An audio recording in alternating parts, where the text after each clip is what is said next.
Love is a high-risk behavior.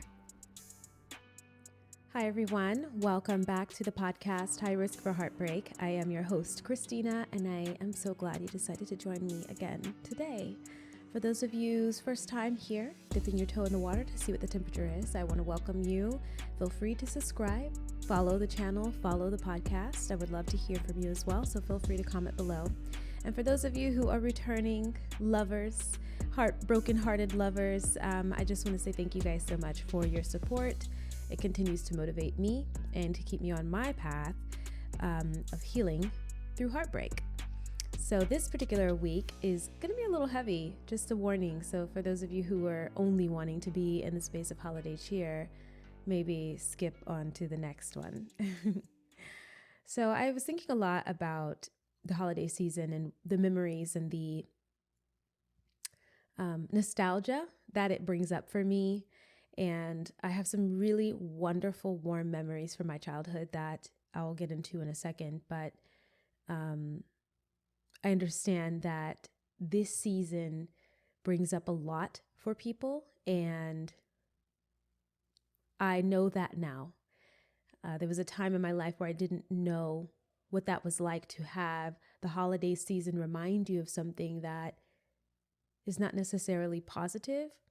And so I think there's just a special place in my heart right now for those of you who might be listening in or watching, and this season is a reminder to you in a way that you would probably avoid if you could choose to. You would avoid being reminded of the things that have occurred in your life. So without further ado, I do want to just jump into this without too much talking. The Thanksgiving and Christmas season in my life has been a favorite pastime of mine. I have, like I said, very fond, warm memories of this time from childhood. It almost feels unfair at times because as I have grown in maturity, I have come to realize there is equally an abundance of sadness and anxiety for a lot of people during this season. Not everyone has warm memories. Not everyone even has the desire to remember what this time means to them and what it was like for them. When my siblings and I were young, our parents would take us to the local foster adoption agency. It's called Children's Home Society of Florida. I think it still exists. And we would volunteer to help the foster adoption families clean and decorate, and we would cook and we would play with the kids. And we didn't only do this during the holiday season. We would do this sporadically throughout the year, but definitely during the holiday season for a few years we did this. I have some really great memories of playing with some of the girls and seeing some of the boys, because I think we only volunteered with the girls, but I was so young that I didn't understand why all those children got to live together in this compound with multiple houses, and, all the children looked different, but they had one mother, den mother, or whatever they called it, a guardian, or maybe it was a couple of them that were there with them. Of course, I know now that what I was experiencing was nothing like my young mind made it up to be. I thought it was great that they all got to live amongst all these kids that were so different from them. It was great that they seemed to have so much freedom in my mind. I didn't know these kids were bridled by their prior experiences, not free actually at all. These children, some of them only ever knew this life. Others of them had been ripped from their families because of circumstances that many of us, of course, know aren't necessarily conducive to them having a healthy upbringing anyway. As a child, I didn't know that. And then here they are in foster care and adoption, which, quite frankly, in the United States isn't much better. As a child, I didn't know.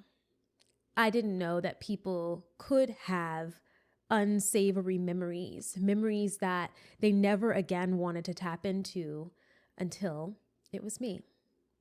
As a child, I didn't know that the holiday season could be detrimental to someone's mental and emotional wellness because of the nature of their experiences until it was me.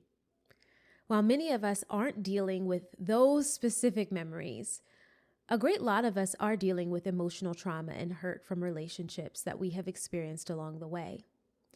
We've had experiences that others would take a look into and think they were something that they weren't, that they were great, but they weren't great.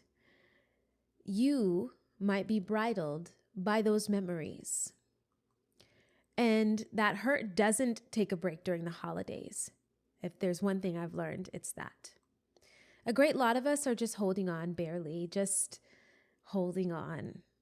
A lot of us are missing the family member that passed away, that friend that's no longer in our lives, that fiance who was still supposed to be here, creating new memories, the kind that we don't want to rewrite. A lot of us, I think, falsify our happiness because it's too much to explain to our Hallmark family and friends that we actually don't have what we want during this season. And maybe it won't be arriving under the Christmas tree.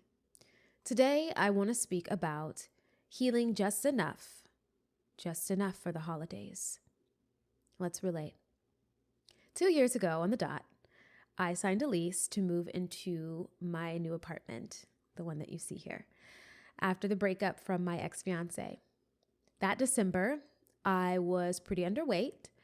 I was so stressed. My hair was falling out. I was barely capable of eating. My motivation to socialize was short. Life was going on though. Life was going on despite it feeling so dark.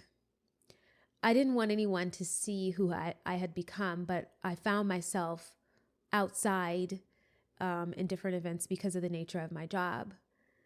On set a lot, crying in my trailer,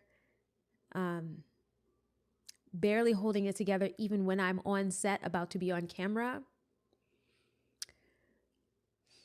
There was a lot that I don't think people knew that I was battling with in that time, because you don't bring those battles to work, right? You don't bring those battles to the social environment. You don't bring those battles to the holidays. And I might have mentioned this before in a podcast prior, but I was crying every morning.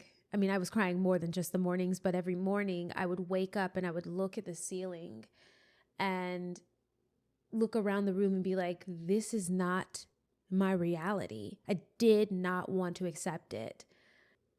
I realized that my reality meant I was going to be spending Thanksgiving and Christmas and New Year and life's high moments sharing it with myself, at least for a little while.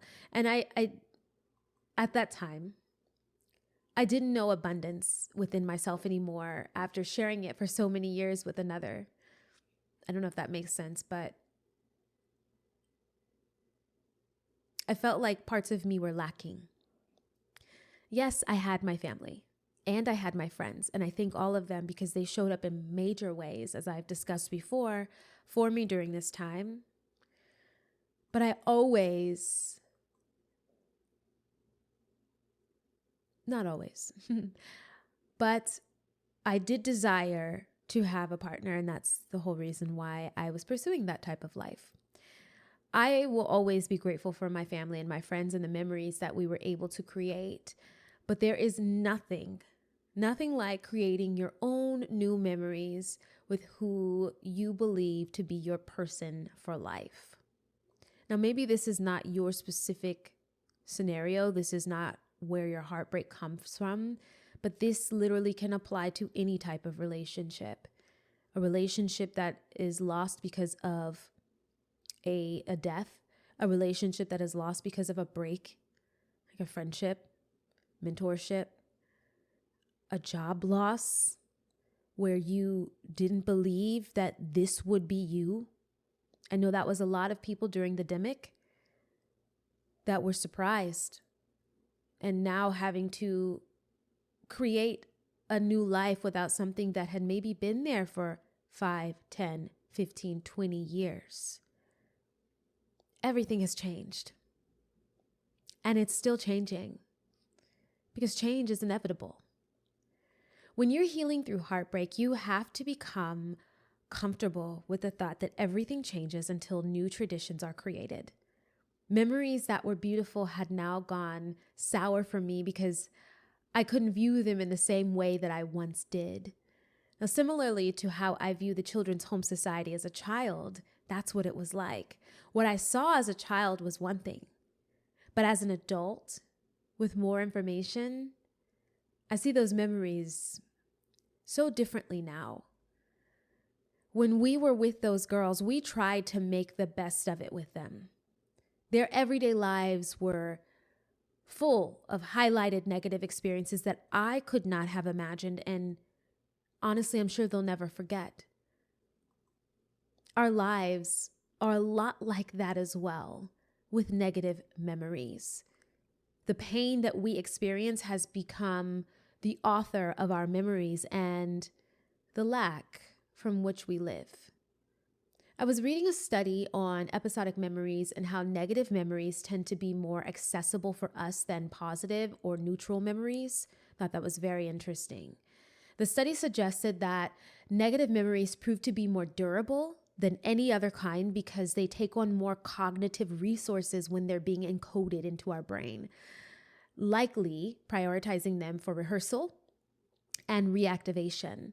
It also states that the emotional experiences attached to negative experiences create prioritization over other types of memories. So literally, the negative stuff is more accessible, easily accessible, and prioritized when it comes to recall. In other words, we rehearse, and we are likely to remember experiences with negative emotion attached much more strongly than others. I found that very interesting. A quote from the study says, highly arousing personal memories stand out more among neutral autobiographical memories because of this increased vividness and accessibility over time. Our intuition tells us that these memories should also be more accurate, but this is often not the case. A landmark study by Neisser and Hosch, I think it's Hosch, revealed that in cases of flashbulb memories, individuals remain highly confident in their memory for the details of the event, even though those details can become degraded and distorted over time. Tallarico and Rubin, who are some other psychologists, expanded upon this important finding, that declaring that confidence, not consistency, characterizes flashbulb memories. And I'll explain what those are in a second. But in other words, during retrieval, individuals experience an inflated confidence for emotional memories, believing that their memory is accurate when objective metrics suggest otherwise. I thought that was very interesting. And this quote really sat with me. The part when they said during retrieval, individuals experience inflated confidence for emotional memories, believing their memory to be accurate even when objective metrics suggest otherwise. I was like, oh, so I can't trust myself. When I was reading that, I was like, oh, okay. So the negative things that I have experienced growing up, I have more confidence about how they occurred than actually how they occurred. Interesting. In psychology, episodic memories are memories that are more long-term and declarative and explicit. An episodic memory corresponds to the memories associated with life events like personal facts. It's like getting engaged or passing your bar exam or your parents getting a divorce. However, flashbulb memories are those heavily emotional memories that in nature are very vivid and often related to traumatizing events like 9/11. When we are recalling things, our confidence in how accurately things occur is much greater than the actuality of the negative experience when it comes to flashbulb memories. They are snapshots of an entire episode, not the entire episode. And obviously, this is not to negate the experience or the impact, because that's the last thing I would want to do for myself. So I'm not going to tell you to negate it because it may not be as sensational as we remember it to be. We have to understand that perhaps it's less accurate because it's a flash. It's like a snapshot. And what I have gained from that is that allows me to be less hard on myself about whatever it was that has happened. Whatever was true to you about you then during that experience, whatever that experience was that shaped how you view yourself in current time, I want to tell you personally is no longer true.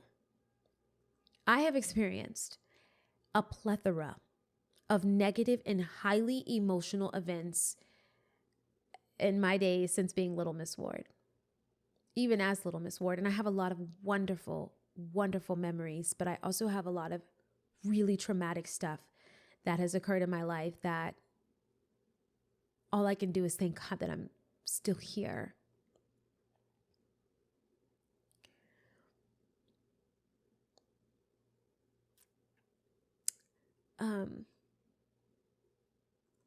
I am much different now because of those memories. Flashbulb or episodic, they have changed me. They change how I relate to others, especially because many of the negative experiences that we have involve other people. That divorce that your parents had changed you. It changed how you view what other people are and are not capable of. That abuse has changed you. Watching your mother be mistreated by the man who you knew as daddy has changed how you view what people are and are not capable of. It has shaken your sense of safety with others. The boss who threw you under the bus, leaving you high and dry. That friend who participated in spreading rumors that destroyed your self-confidence. That partner that used your vulnerability against you. Those highly emotional flashbulb memories have changed how you presently assert relationships, and especially the ones that are still present from your past. All these relationships are not gone. And that's what we're dealing with today, is healing enough to be able to go into the holiday season and be around those people. Some of those people you can't escape. You have to see them this holiday season. And that has put you in a mood and a way every year, not allowing you to be free of the negative emotion attached to whatever those events were. So you go, and then you're sour, or you avoid positive associations that could potentially happen. You avoid creating positive memories for the fear of the negative ones. Your memory quite literally is encapsulating you in your past, holding you hostage.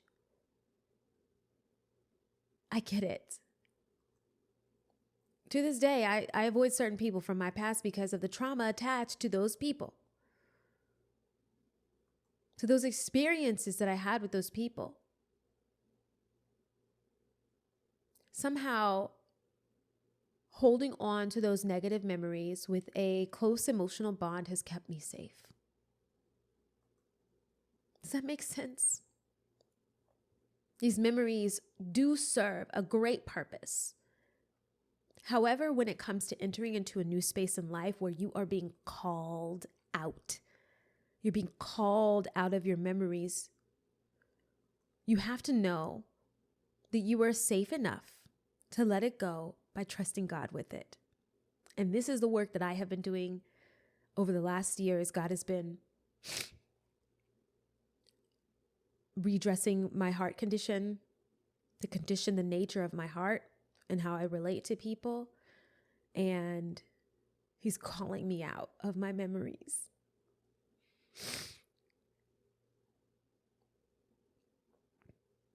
To go and create new ones.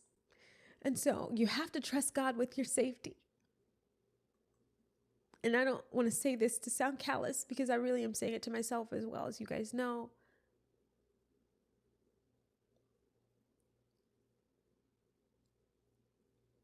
We have these memories, and there's a reason why the negative ones are more prioritized. They're more forward for us. But they will trap you, and they will ensnare you and not allow you to move forward. But you are capable of moving forward. You are capable of rewriting your memories that will hopefully become new traditions in your heart and mind.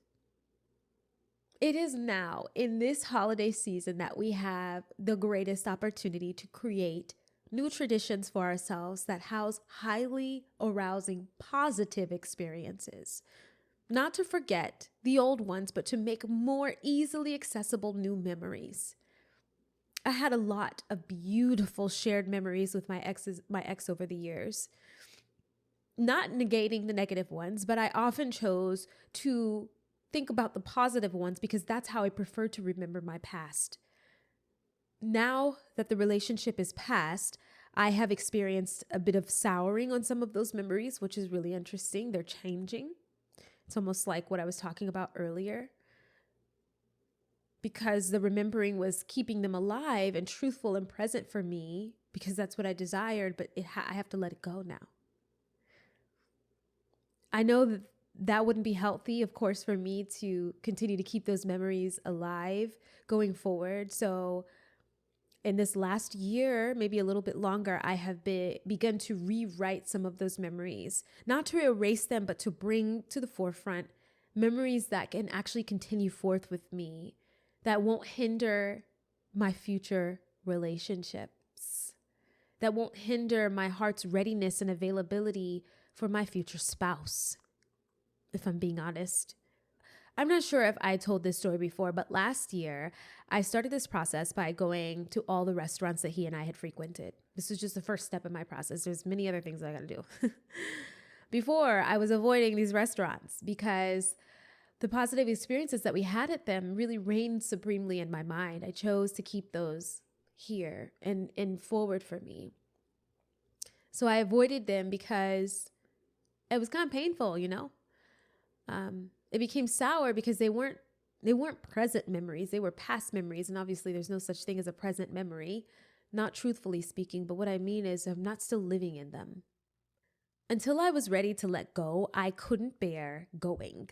So I avoided the restaurants, though I wanted desperately to have something better and more akin to my present life to remember. I wanted something better to rescue my thoughts from those thoughts.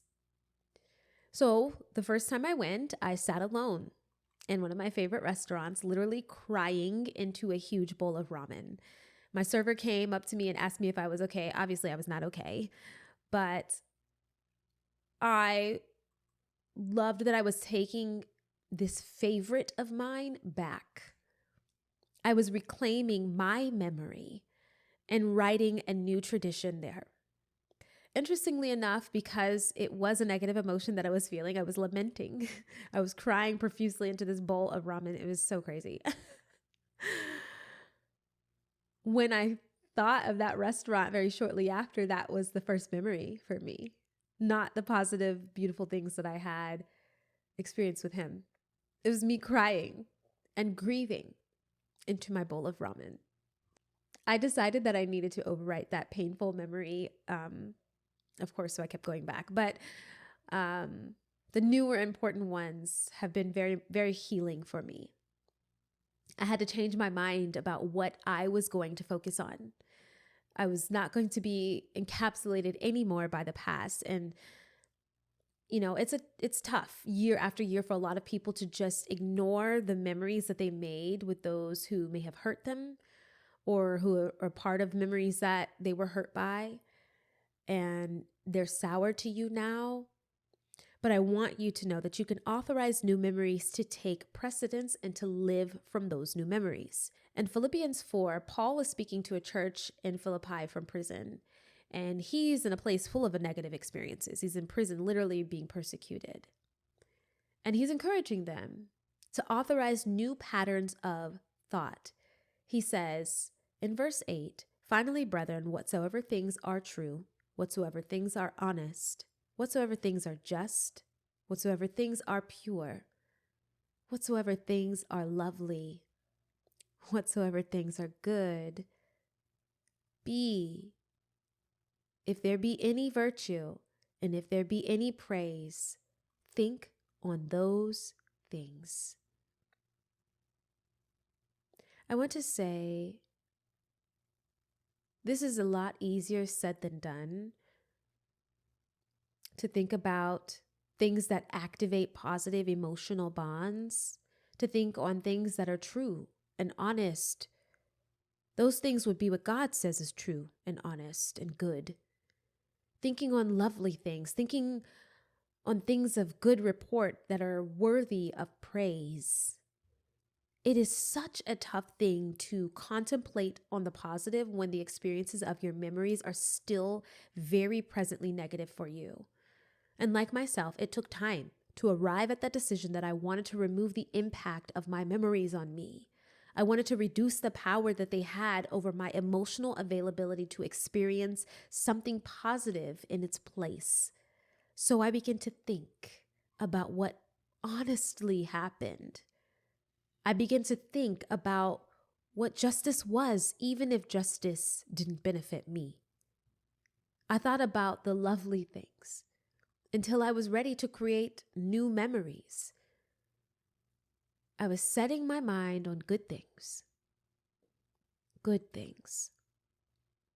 I can't imagine what stories, positive and negative, you house in your memory bank. I now know the toll that it takes year after year to go into your family and friend scenarios around the holidays, having to quell what is really within you for the sake of the holidays. Now I know what it's like to live within an image that appears as a beautiful thing. But for you personally, you've endured some things that if you were to carry this with you during this season, you would not be acceptable. It would not be an acceptable form of holiday cheer. While I can't and wouldn't tell you to avoid going into these scenarios until you can better navigate to a place of your healing, I will say this: you can start rewriting now. When around family and loved ones during this holiday season, it may become overwhelming witnessing the good things happening to others. It may feel particularly sour to you because maybe you're not directly partaking in any of that. So you have to be where you are and contemplate on Philippians 4:18. You have to take steps away to recalibrate. Avoidance altogether only allows room for you to ruminate on those easily accessible negative memories. So step away, recalibrate, and go back to create new memories. Part of loving yourself is acknowledging that it takes effort to do so. It takes effort to stay when you want to go and to be still when you can't stand to be still, and to heal when your mind keeps telling you it's easier to just remember. Don't forget.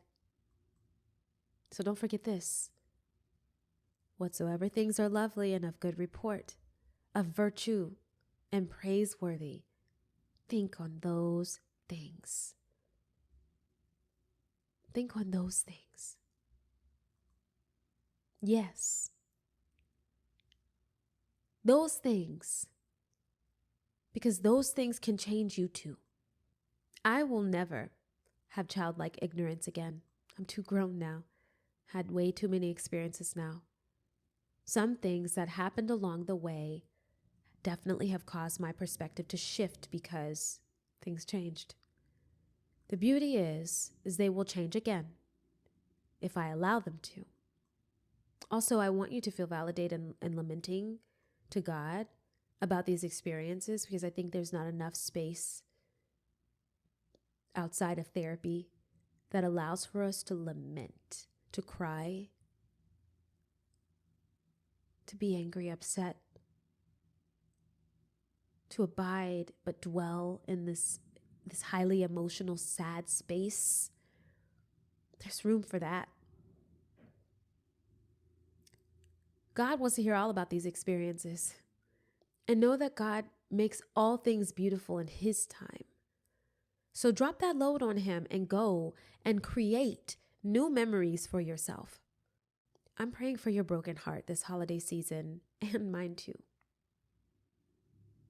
If no one has told you today, I love you. I love you. Thank you for loving yourself first, so you can then go and love your neighbor. Until next time. Why don't you stay a little longer? You like what you like, right? Subscribe to the channel so we can spend a little more time together, and maybe comment your thoughts because I care what you're thinking. Love is the risk and the reward.